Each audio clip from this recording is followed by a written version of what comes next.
विधानसभा हसनपुर। बिहार का हसनपुर विधानसभा सीट खगड़िया लोकसभा के तहत आता है। 2020 के विधानसभा चुनाव में हसनपुर की गिनती बिहार के सबसे हॉट सीट में हो रही है, क्योंकि इस बार आरजेडी सुप्रीमो लालू प्रसाद यादव के बड़े लाल तेज प्रताप यहां से अपनी किस्मत आजमा रहे हैं। हसनपुर सीट पर हुए विधानसभा चुनाव के इतिहास पर अगर नजर डालते हैं तो पता चलता है कि यहां 1967 में हुए पहले चुनाव में संयुक्त सोशलिस्ट पार्टी के कैंडिडेट गजेंद्र प्रसाद हिमांशु विजेता बनकर निकले थे।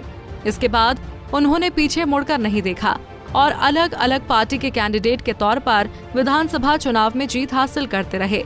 1969 में संयुक्त सोशलिस्ट पार्टी के टिकट पर गजेंद्र प्रसाद हिमांशु ने जीत हासिल की। 1972 में गजेंद्र प्रसाद हिमांशु ने एसओपी के कैंडिडेट के तौर पर एक बार फिर हसनपुर के जनता का भरोसा हासिल कर लिया था। 1977 और 80 में हुए विधानसभा चुनाव में जनता पार्टी के कैंडिडेट के तौर पर गजेंद्र प्रसाद हिमांशु ने लगातार जीत हासिल की थी।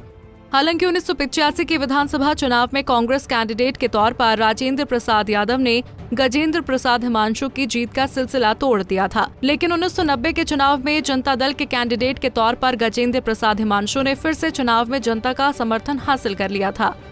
वहीं 1995 के चुनाव में जनता दल के कैंडिडेट के तौर पर सुनील कुमार पुष्पम ने हसनपुर में जीत का परचम लहराया था। 2000 के चुनाव में जेडीयू के कैंडिडेट के तौर पर गजेंद्र प्रसाद हिमांशु ने जनता का भरोसा हासिल किया था। 2005 में यहां से आरजेडी की टिकट पर सुनील कुमार पुष्पम ने हसनपुर में विरोधियों को शिकस्त दे दी थी। वहीं 2010 और 2015 के विधानसभा चुनाव में जेडीयू के कैंडिडेट राजकुमार राय ने हसनपुर में जीत हासिल की थी। अगर आंकड़ों के हिसाब से बात करें तो साल 2015 के विधानसभा चुनाव में हसनपुर सीट से जेडीयू की टिकट पर राजकुमार राय ने जीत हासिल की थी। राजकुमार राय ने चुनाव में 63,094 वोट हासिल किया था। वहीं बीएलएसपी कैंडिडेट विनोद चौधरी को 33,494 वोट मिल पाया था।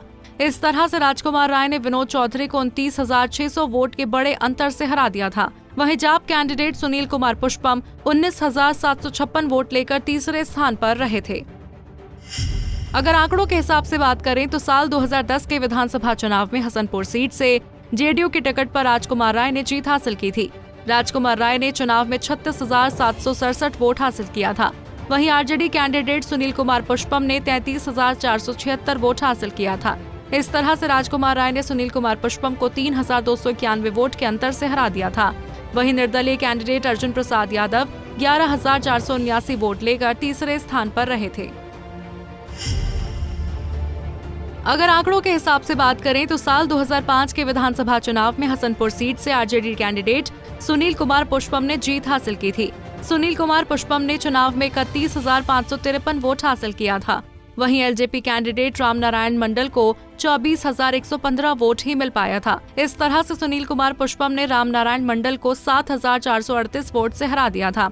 वहीं जेडीयू कैंडिडेट गजेंद्र प्रसाद हिमांशु 17,211 वोट हासिल कर तीसरे स्थान पर रहे थे। 2020 के विधानसभा चुनाव में यहां महागठबंधन और एनडीए के बीच कड़ा मुकाबला होगा। वैसे भी तेज प्रताप यादव के चुनावी मैदान में उतरने के बाद बिहार के लोगों की नजर हसनपुर के नतीजों पर टिक गई है। अब 10 नवंबर को आने वाले चुनावी नतीजे ही बताएंगे कि तेज प्रताप की नैया पार लग पाएगी या नहीं। Bureau report, Punjab Kesari TV.